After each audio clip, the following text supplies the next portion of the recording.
Light changes na kinata nila kanina. Trending din siya sa Philippines. Totoo yan. Uy, nakakatuwa sabi dito, happy 15th anniversary sa Showtime, sabi ni Chan. Father na lahat tayo binabati na natin mga madlang. Thank you so much. At eto na ho, nagtatag na nga sa IG stories itong si Showtime fans lover. Thank you so much. Ako laging nag-upload yan, maski sa atin na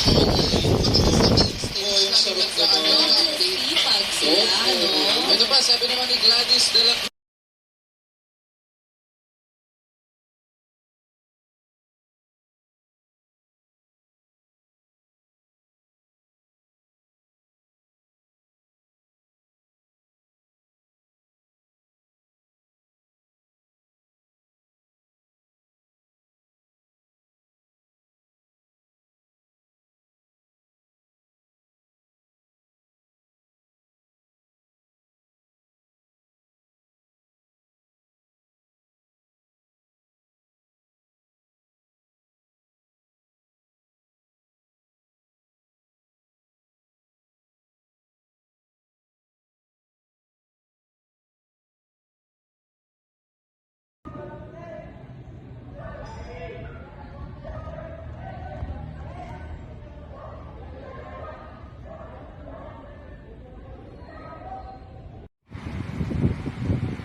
buwan pa lang yan.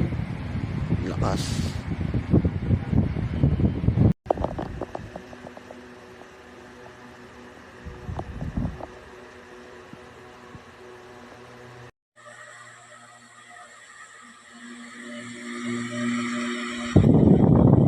Honor.